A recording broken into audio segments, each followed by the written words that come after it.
আসসালামু আলাইকুম। জে&এ এগ্রোর পক্ষ থেকে আপনাদের সকলকে জানাচ্ছি আন্তরিক অভিনন্দন এবং শুভেচ্ছা। আজকে যে বিষয়টা নিয়ে কথা বলবো সেটা হচ্ছে আদা চাষ নিয়ে। আদা চাষ কিভাবে করব, কখন করব এবং আদার কন্দ নাকি আদার চারা এটা ব্যবহার করব। তা এখন যেহেতু জুন মাস শেষ, এই সময় আসলে আদা লাগানোটা ঠিক না। কারণ হচ্ছে আদা লাগানোর সময় অলরেডি চলে গিয়েছে।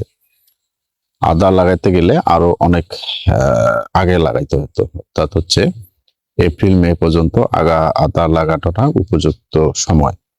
তো এখন যেহেতু জুন মাস চলে গেছে এবং আমি আমার এই সুপারি বাগানেই হলো আদা চাষ করব, কিন্তু আমার জমি প্রস্তুতি এবং হচ্ছে নানাবিধ ব্যস্ততার কারণে আমি সঠিক সময়ে আদাটা চাষ করতে পারি নাই বা আদার কন্দটা লাগাইতে পারি নাই। তো সে সময়ে আমি হলো নিজেই হলো আদার চারা তৈরি করেছি।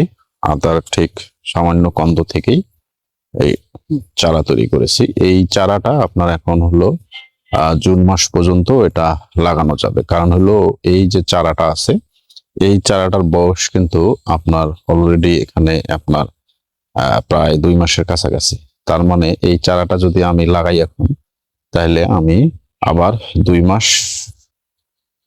আগেই লাগাইলাম, সেরকমই কিছুটা হলেও বলা যায়। অর্থাৎ এখন যেহেতু জুন মাস চলছে, তার মানে মে মাসে হলো এই আদার কন্দগুলো এখানে দেয়া আছে এবং এখান থেকে ধীরে ধীরে আদা একটি সুস্থ সবল চারা তৈরি হয়েছে এবং এটার যথেষ্ট পরিমাণে শিকড়ও আছে।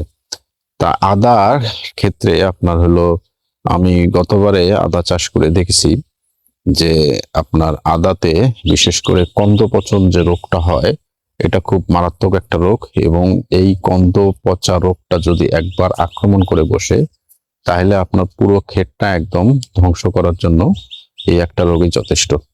তা সেক্ষেত্রে আমি দেখেছি যে আদার কন্দতে আপনার বেশি পরিমাণ এই কন্দ পচা রোগটা হয়ে থাকে। তাহলে সেক্ষেত্রে যদি আমার আদার চারা তৈরি করি বা চারা হলো লাগাই, তাহলে এই চারাতে আপনার আদার এই কন্দ পচা রোগটা অনেকাংশেই হবে না।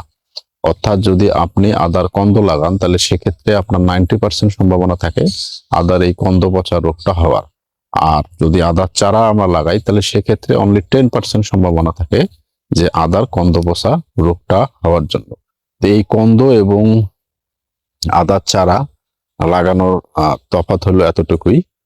আর আমি গতবারে যে হলো আদার কন্দ লাগিয়েছি এবং আদার যে চারা লাগিয়েছি, আলাদা আলাদা ভাবে আমি পরীক্ষা করে দেখেছিলাম।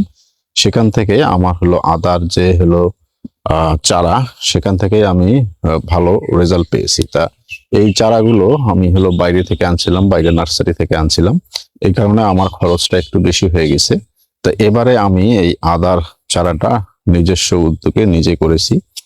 এটা নিজে করে এখন হলো মাঠে লাগানোর পরে এটা এখন ট্রায়াল করব যে কতটুকু এটা হলো সাকসেস হওয়া গেল।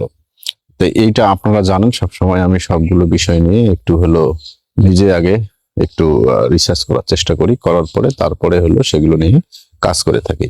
আমার বস্তায় আদা চাষ করেছিলাম, মাটিতে আদা চাষ করেছিলাম, কিন্তু বর্তমানে যে আদার দাম, এই দামে বস্তায় আদা চাষ করতে যাবেন না। কারণ হলো এই দামে বস্তায় আদা চাষ করলে অনেকটা লস হওয়ার সম্ভাবনাই বেশি। সেক্ষেত্রে আপনারা হলো আপনাদের জমিতে আদা চাষ করতে পারেন। জমিতে আদা চাষ করতে গেলে খরচ অনেকাংশে কমে যায়, আর বস্তায় আদা চাষ করলে আপনার হলো খরচটা অনেক বেশি। এই কারণে বস্তার চেয়ে জমিতে আদা চাষ করাটা লাভজনক। তা আমি এইবারে হলো আদার চারা লাগাচ্ছি। এখন দেখা যাক এটার হলো রেজাল্ট কেমন হয়। এর পরবর্তী আপডেট আপনাদের মাঝে আমি আবারও যথাসময়ে শেয়ার করার চেষ্টা করবো ইনশাল্লাহ।